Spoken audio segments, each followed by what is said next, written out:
What's up, Janie?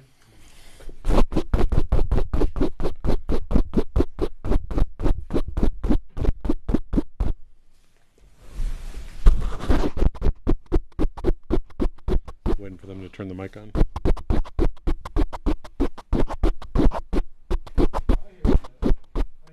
Yeah, he's got the PA muted.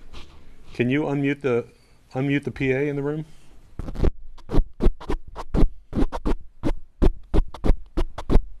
Yeah, your PA is muted. There you go. Audio check 1, 2, 3, 4. This is the Pentagon briefing room. We're doing a mic check for the pool camera as well as DMA up at Fort Meade. Audio check 1, 2, 3, 4, 5, 6, 7, 8, 9, 10. Local time here in Washington is 2:18. We've got about 12 minutes to go to the press briefing. Check 1, 2, 3, 4, 5, 6, 7, 8, 9, 10. Pool camera, you good? Yep. Check 1, 2. All right. Can I See. get a quick light balance? Yeah. Let me grab the card.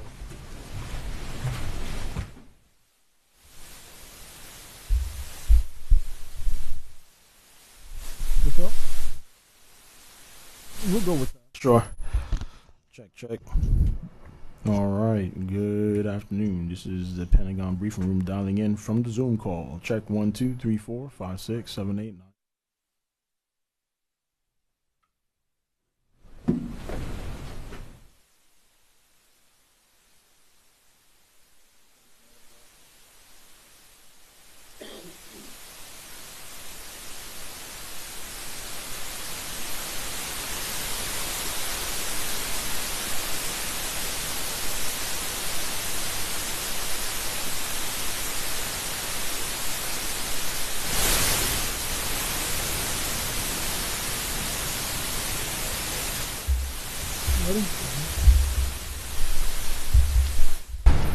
Good afternoon again. This is the Pentagon briefing room dialing in from Zoom. Check 1, 2, 3, 4, 5, 6, 7, 8, 9, 10. You want me to keep going again?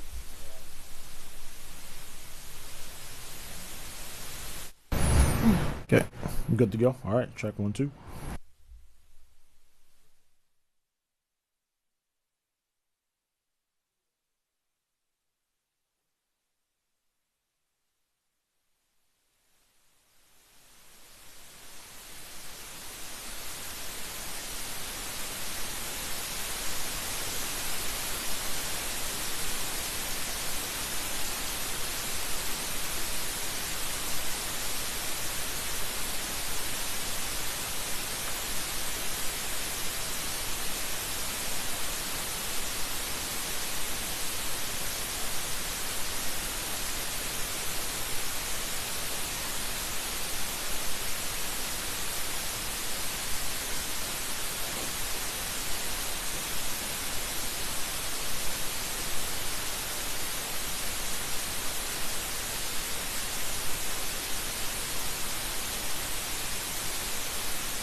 newspaper is headquartered in Boise. You can't handle the Do truth. you know someone named Gwydimer? G-R-A-M-E-R, last name.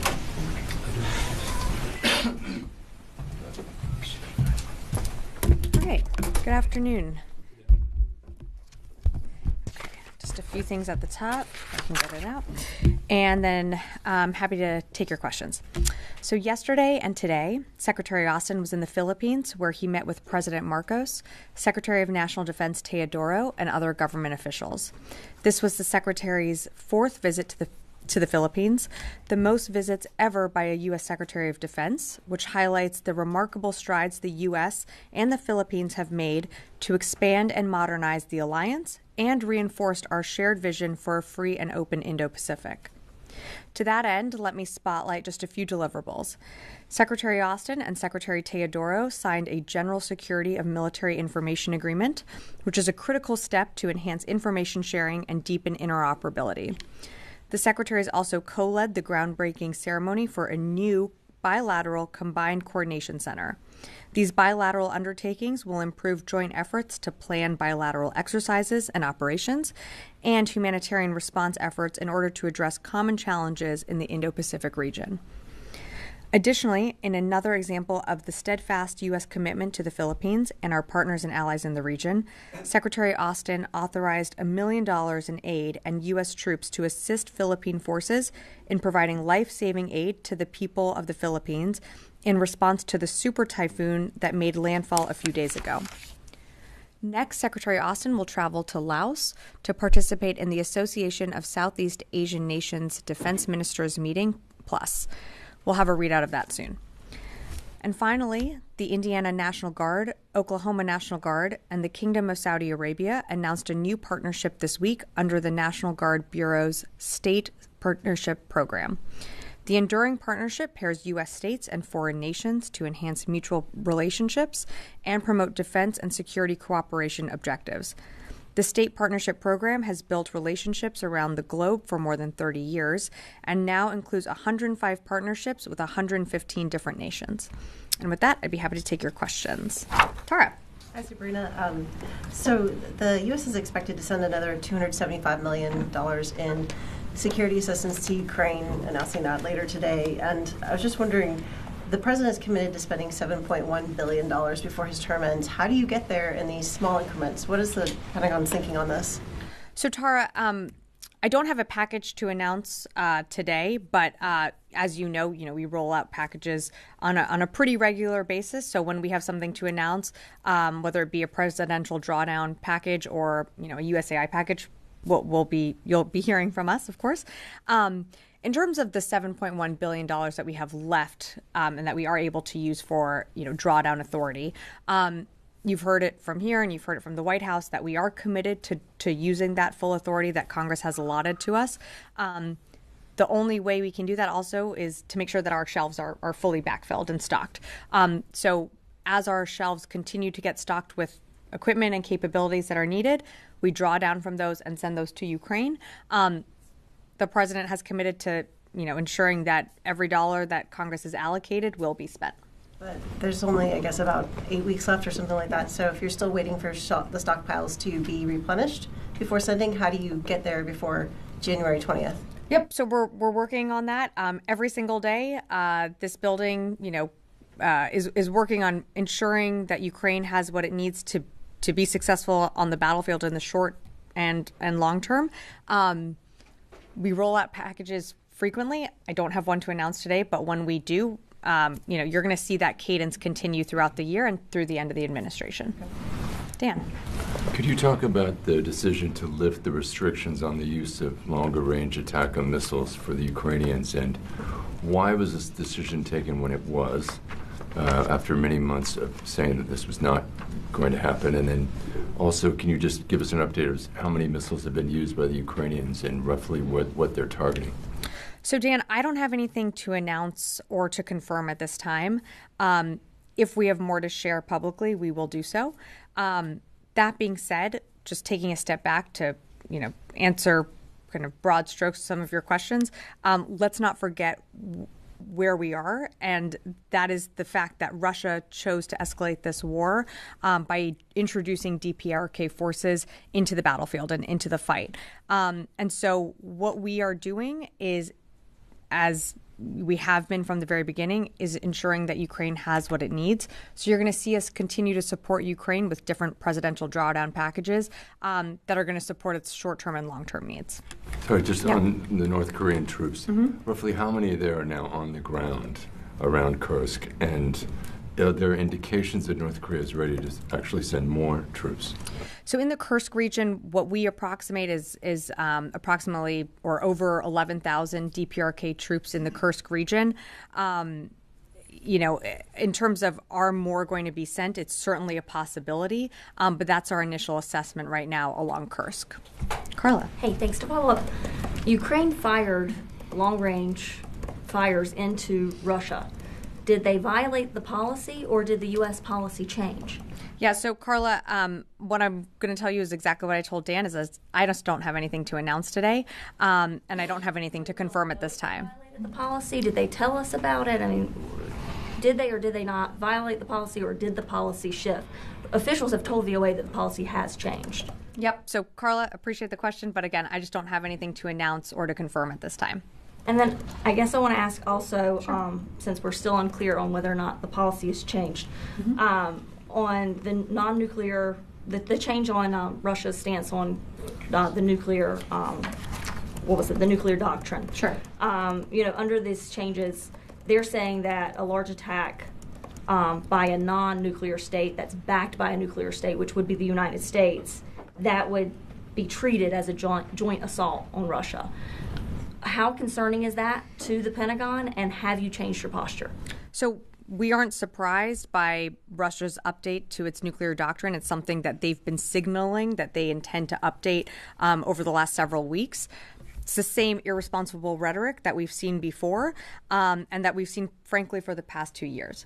So it's something that we're going to continue to monitor, but we don't have any indications that Russia is preparing to use a nuclear weapon within Ukraine, and we don't see any, we don't see any changes that need to be made to our own nuclear posture as well. Yes. Well, thank you, Sabrina. According to Associated Press reports, President Biden has authorized, and we've been talking about Ukraine using this U.S.-supplied long-range missiles for deeper strikes into Russia. My question is, what are the ramifications of President Biden escalating the war against Russia in light of the Russia's foreign ministry statement in Associated Press that as was stated, Putin has reaffirmed Moscow's readiness to use nuclear weapons if he sees a threat to its sovereignty, and a follow-up?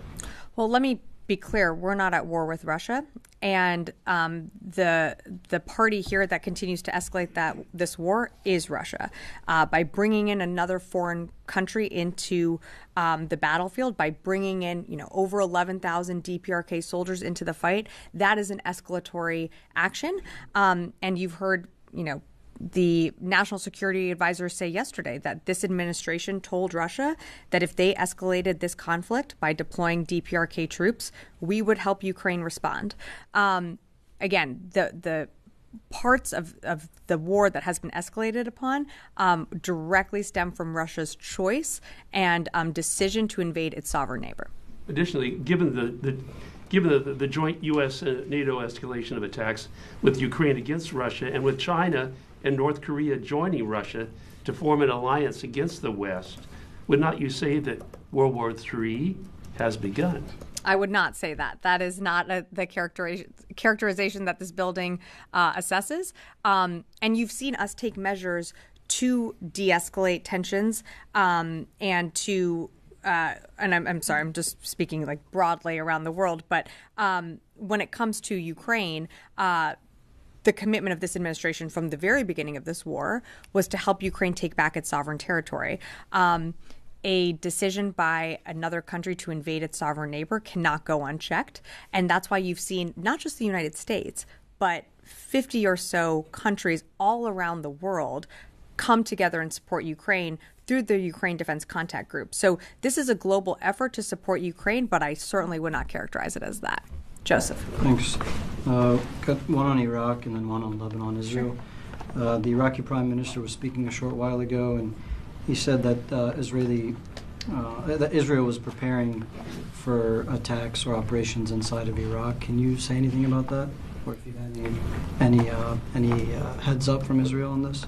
I don't have anything for you on that, and I apologize. I haven't seen those comments either. And then, when was the last call between the secretary and his new Israeli counterpart? Have they only had one?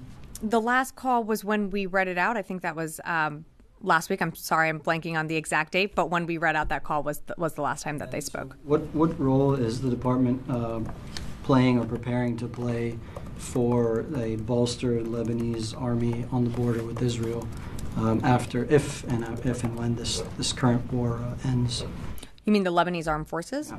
Well, President talks with them because Israeli reports say that CENTCOM is playing a role, the Pentagon is playing a role, or will play a role in strengthening this army that's supposed to deploy in greater numbers. Well, I think what you're seeing right now, the first thing that we need to see before we get ahead of that is a ceasefire put in place on that northern border.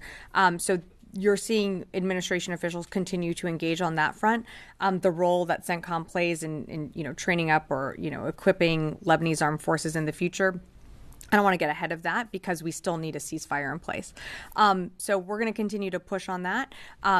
Those efforts are being led, by other places in this administration, but that's certainly our focus. And should a ceasefire be able to get put into place, we'd have more to share beyond. Janie. Thank you, Sabrina. A couple of occasions of South Korea and Russia and North Korea on the defense cost sharing. Can the defense cost sharing already decided by South Korea and the United States be nullified? Do you think the next administration will adjust it again, or you just leave their current situations? So, Janie, I can't speak to any changes that the incoming administration would make. I can only speak to ours, and you're pretty familiar with our arrangements with the ROC. I would say, on behalf of this administration, we have enjoyed a deepening of a partnership between the Republic of Korea. We share the shared vision for a free and open Indo-Pacific. You're going to see us continue to work towards those goals and some of the benchmarks that this administration has set out from the very beginning. But I can't speak for an incoming administration. Yes, secondly, it was reported that the Russian government and military delegations visited North Korea and met with Kim Jong-un to discuss military cooperation. What concerns does the U.S. have regarding the discussion of additional deployment of North Korean troops? I think I've been pretty clear from this podium, Janie, that we are certainly concerned by DPRK soldiers moving into Russia. The visitations of certain delegations to different countries, that's not surprising, but the movement of troops in and becoming co-belligerent in the war, that is certainly of concern to us. Something that we're going to continue to monitor. And you've heard us say very publicly that we're not surprised by this deepening partnership, as the DPRK has been willing to supply Russia with ammunition or and now in this case people to promote and to continue its war of aggression in Ukraine. So we're not surprised, but we're going to continue to monitor that. Last one. Okay. When the United States allowing Ukraine to use long-range missiles, does this mean it is allowing strikes against North Korea forces or against Russian forces? So again, I don't have anything to announce or to confirm at this time, but we said very clearly that the introduction of DPRK soldiers into the fight, especially when it comes to Ukraine's sovereignty, means they are a fair game in that fight. And so, they would be considered lawful military targets. I'm going to go to the phones and then happy to come back in the room. Missy, Washington Post. Hey, Sabrina, just following up on all the questions about the ATACMS and the reports from the Ukrainian and Russian officials that there's this new element being added to the war. I know you're not going to address those directly, but I'm wondering if you could give us just to provide the context for the stories that we're writing about, they're writing about this topic today. Like, how do you guys see this moment in the conflict? You know, what does the Defense Department think? Can you just sort of describe how you see the battlefield equation and Ukraine's prospects for achieving its goals? Thanks. Sure. Thanks, Missy. So if you're looking for, a broad battlefield assessment, I think what we would say is Ukraine still continues to push and hold in key areas. Without a doubt, there is still a raging fight in the east in that Donbass area. So they are, continuing to fortify their lines there. But certainly the introduction of DPRK troops into that Kursk region has put more pressure on Ukrainian troops further up in the north. So, they're continuing to fight. And I think what's important is Kyiv still stands. President Zelensky is still, engaged and continuing to rally Ukrainians to fight against Russian aggression. And, we're certainly proud to support Ukraine in their efforts to take back their sovereign territory. I'll go to one more from the phone and then happy to come in the room. Mike Glenn, Washington Times. I'm good. You can go on to somebody else. Thanks, Sabrina.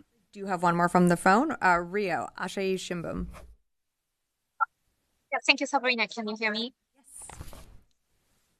I've seen media reports suggesting that China rejected a meeting with Secretary Austin during the ASEAN Defense Ministers meeting plus in Laos.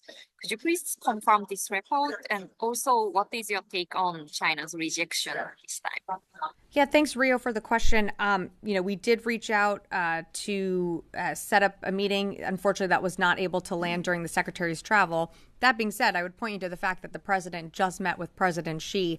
So conversations and meetings with PRC leaders are happening at the very highest levels of government and as well in lower channels with this department and others in this administration. Great. Come back in the room. Tom. Thanks, Sabrina. President-elect Trump has warned we're closer today to World War III than at any other time. So to sort of piggyback on some of the other questions we've heard today, like why can't the Pentagon comment publicly on this monumental decision? It's, there's no bigger story than the use of American weapons to strike inside Russia, and saying we don't have anything to announce today. It seems to be dodging the elephant in the room, which is this. Like why can't we get something from the podium? Yeah, I understand the frustration, Tom. Look, I said, if we have more to share publicly, we will. But at this time, I just don't have anything more to share. In terms of the comments on, an escalation and a larger war, we don't share that. What we do believe is that Russia has escalated this war with bringing in, over 11,000 DPRK soldiers into the fight. And a commitment from this administration is to continue to arm Ukraine with what it needs on the battlefield. We don't see that as escalatory. We see that as a commitment that we set out from the very beginning of this administration. Okay, thanks. And then on Lebanon, Israel's been hitting targets obviously across the country without constraint, including the strike last week in the northeast that killed 15 first responders. Does the Pentagon still fully support Israel's campaign, or is there now movement towards greater pressure on Israel to bring about a ceasefire before the end of this outgoing administration? We have said very publicly we support Israel's rights to their self-defense. We've also said very publicly that more needs to be done to ensure that civilians are moved out of the battle space and to lessen civilian casualties. In terms of a ceasefire, we have not shied away from the fact that we have, continue to press for this both publicly and privately. More from other folks in the administration. You have seen different officials continue to travel to the region to get to a ceasefire, and that was before there was an election. That was before, we had a new incoming administration. This has been an ongoing effort by this administration to secure a ceasefire in the north, and also we want to see a ceasefire in Gaza. we know there are, more humanitarian aid needs to get into Gaza. That's something that we continue to engage on every single day with our Israeli counterparts. And you're going to continue to see us do that till the very last day. But, I mean, would the Pentagon be prepared to use more leverage against Israel to get more aid into Gaza, to get more civilians out of the battle space in Lebanon? Well, we're already seeing changes, Tom. I mean, I think it was a few weeks ago, we mentioned that they have opened the Erez crossing. They've opened that Jordanian corridor again. You are seeing more aid get in. Is it enough? No, it's not enough. More needs to get in, but we are seeing a change in behavior, and that is because we are continuing to engage. We are using our leverage, and that's why we're seeing some of that progress moving forward. Yes, Chris. Thanks, Sabrina. Can you confirm whether the USS Abraham Lincoln is still in CENTCOM or if it's departed? The Abe has departed the CENTCOM AOR and is in 7th Fleet. That's my understanding. And will there be a carrier replacing it? I don't have anything to announce at this time, but as you've heard us say from this podium before, we maintain significant firepower in the Central Command area of responsibility to include F-16s, F-15s, and some of the several B-52s as well. So we have a significant posture there. In the back, yeah. Thank you, Sabrina. Regarding the Lebanon, Lebanon's army just announced that there are 3 of its soldiers have been killed in an Israeli strike on their position in the village of Sarafand in the south of Lebanon. So first of all, do you have any comments about this news? And do you support a self-defense for the Lebanon army? So I'm not aware of the reports that you're citing, but certainly what we've said is, we don't want to see Lebanese armed forces get in the crossfire of any operations on that northern border. But I don't have any more details to provide on that. Again, we have supported and have trained and equipped LAF forces before. In terms of what the future holds, again, what we're focused on is ensuring that a ceasefire can be put into place. Yeah, of course. Charlie. Thank you. Have you seen or do you have reason to believe that more North Korean troops are headed to Russia? Do we have a better idea of what the ones that are there are doing? So we haven't seen more moving in other than that 11,000 or, probably over 11,000 in the Kursk region. I think we could certainly see more move in. But at this time, our assessment is that, it's over 11,000 DPRK soldiers embedding with Russian forces. Engaged in combat. We've seen those reports, reportedly engaged in combat. Do we expect that to be the case? Absolutely. I mean, they're moving there for a reason. We expect them to be engaged in combat. We just can't independently confirm that that has actually started. But absolutely, I mean, they're moving into that Kursk region for a very specific reason, which is clearly to engage Ukrainian forces. So we, have seen those reports, and we would expect them to engage in combat soon. I just can't confirm that that's started. Okay, and I know it's a touchy issue, but ATACMS or long range or however we're describing them, the Russians claimed they intercepted some of those missiles. Is there a comment from DoD on that? I don't have a comment on that. Constantine. Thanks, Sabrina. Overnight, it seems like 2 undersea cables were cut in the Baltic. German officials saying they suspect suicide. Does the Pentagon have an independent assessment on this reporting? So we've seen some of those reporting, and it's something that we're looking into, but I just, at this time, don't have anything more to provide, but it is something that we'll continue to look into. Is there a world where the Pentagon sends expertise, military assets to aid in this investigation? Potentially, if asked, but at this moment, I'm not tracking that anyone has. I think they're very capable people in the region that can do their assessment. But of course, if we're asked to assist in any way, I'm sure we would be happy to. Okay, great. Thank you, everyone.